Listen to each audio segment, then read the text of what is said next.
Hello everyone. Welcome to our series of news editorial with value addition. आज हम पढ़ेंगे कि आज का जो न्यूज़पेपर है जो असेंशियल है हमारे लिए प्रेपरेशन के लिए उसमें हमारे काम की चीज़ें क्या आई हैं. तो let's start. The first one is ASI that is archaeological survey of India ने क्या फाइंड किया है कि जो कुछ टाइगर रिजर्व्स हैं जैसे कि बांधवगढ़ टाइगर रिजर्व है उसमें बुद्धिस्ट केव्स उन्होंने फाइंड किए हैं. ठीक है, और कौन सी डेट की हैं वो backing to second century plus कुछ हिंदू टेम्पल्स भी उसी टाइगर रिजर्व में देखे गए हैं 9 to 11 सेंचुरी के.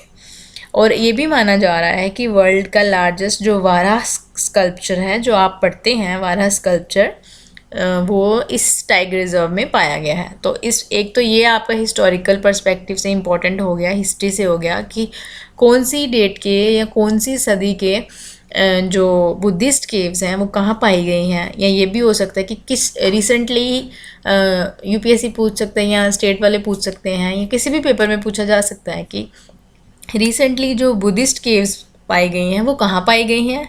या फिर वो ये भी पूछ सकते हैं कि बांधवगढ़ टाइगर रिजर्व में जो केव्स पाई गई हैं वो कौन से सेक्ट की हैं, बुद्धिस्ट, जैन या फिर कोई और सेक्ट. ओके, तो अभी ये आ गया बांधवगढ़ टाइगर रिजर्व. तो हमें देख लीजिए आप tiger reserves. Bandhavgarh tiger reserve कहाँ है? मध्य प्रदेश में है. और ये उसकी लोकेशन आ गई. टाइगर रिजर्व आपके environment and ecology view point से बहुत इंपॉर्टेंट है प्लस जोग्राफिकल लोकेशन से बहुत ज़्यादा इंपॉर्टेंट है. ठीक है, और जैसे जैसे जो जो न्यूज़ में टाइगर रिजर्व आते हैं आपको उनका एक डायरी बना लेनी है, अपनी अलग से नोट्स बना लेने हैं. उसमें आपको ये देखना है कि ये जो टाइगर रिजर्व्स हैं इसमें से कौन सी नदी पास होती है, कोई मेन लैंडमार्क तो नहीं पास होता जो अभी अभी न्यूज़ में हो. ओके, या इसकी बाउंड्रीज कौन सी हैं. तो आप देख लीजिए बांधवगढ़ मध्य प्रदेश. ओके जी. Okay, and the next one is Pradhanmantri Garib कल्याण अन्न योजना. अभी जो सेंट्रल गवर्नमेंट है उसने क्या किया है, प्रधानमंत्री गरीब कल्याण अन्न योजना जो है उन्होंने एक्सटेंड कर दी है फॉर नेक्स्ट 3 मंथ्स. ठीक है, अक्टूबर 1 से लेके नेक्स्ट 3 मंथ्स दैट इज़ दिसंबर 2022. इसमें क्या होगा, फ्री फूड ग्रेन्स आएंगे एट 5 kg पर पर्सन पर मंथ. जितने भी नेशनल फूड सिक्योरिटी एक्ट के अंडर आते हैं ना बेनिफिशरीज जो राशन लेते हैं उसको फ्री दिया जाएगा 5 किलो पर पर्सन पर महीना. ठीक है, ये उन्होंने बोला है कि फेस्टिव सीजन में it would help the poor and vulnerable sections. Okay, तो इसमें हमें ये देखना है कि कौन सी मिनिस्ट्री के अंडर आती है ये scheme, under the ministry of finance. और कब से चल रही है ये, सिंस अप्रैल 2020. ओके,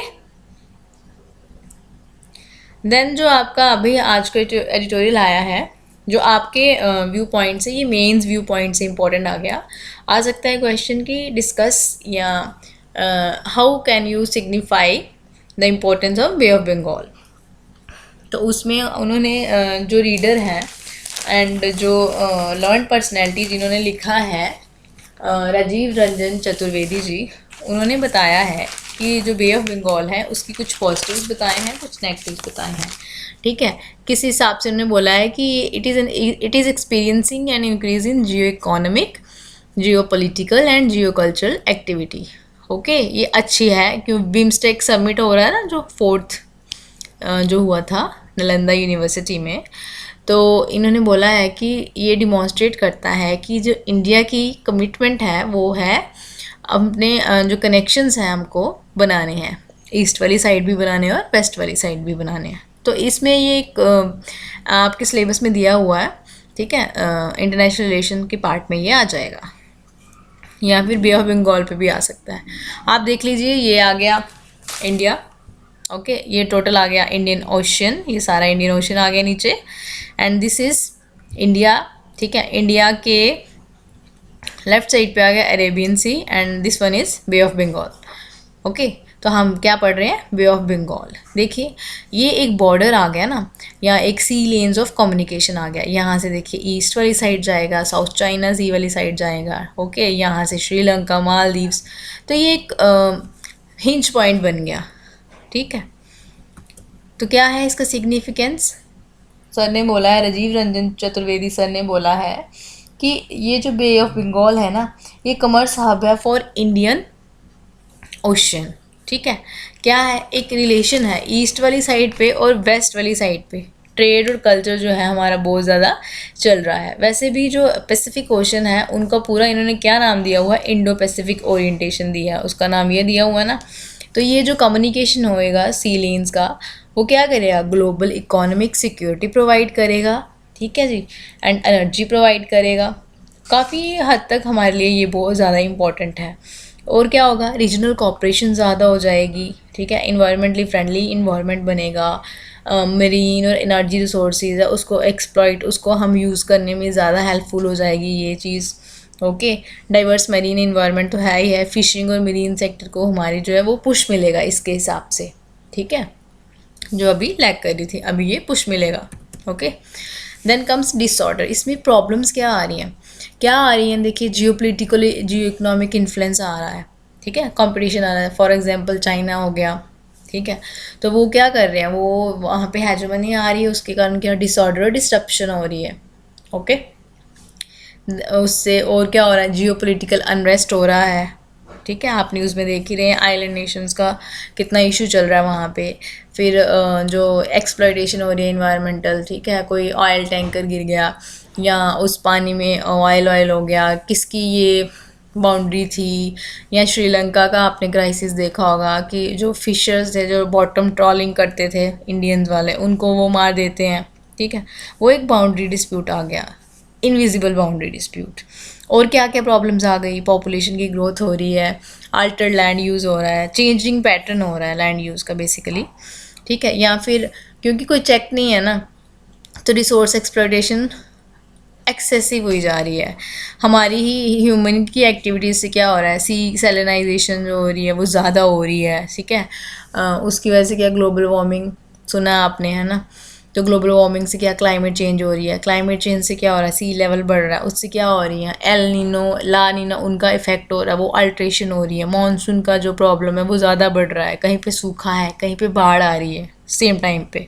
ओके, तो ये इशू आ रहा है, इसकी वजह से बहुत सारी चीज़ें आ गई।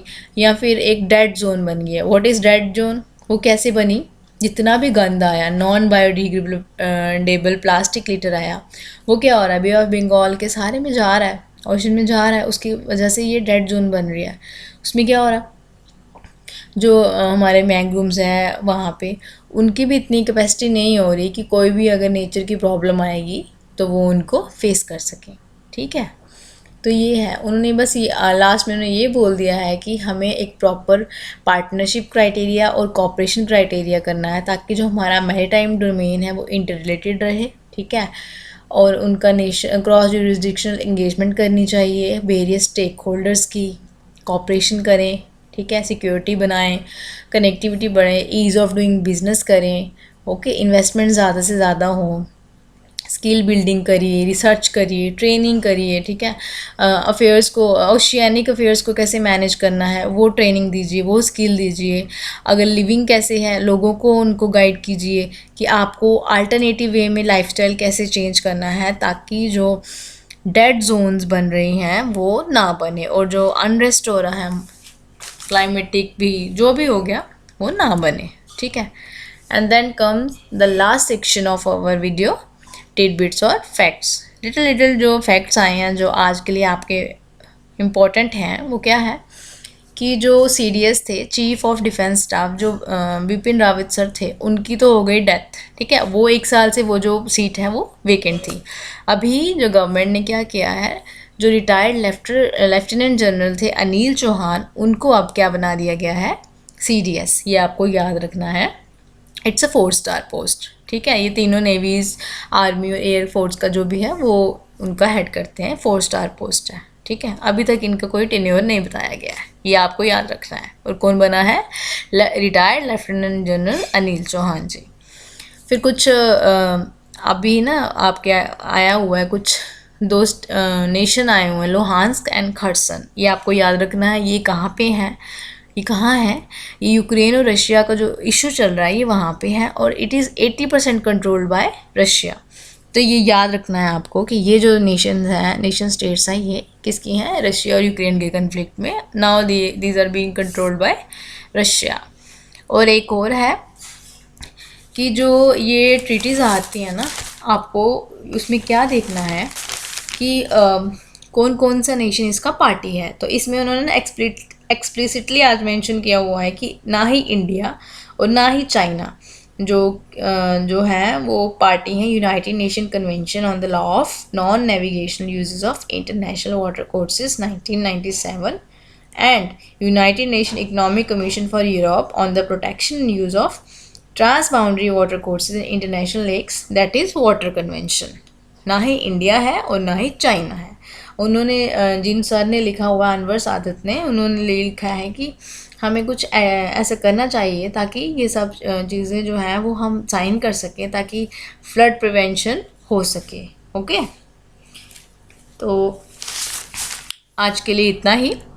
Thank you so much, and guys, please do like, share and subscribe the video so that we can make more and more valuable efforts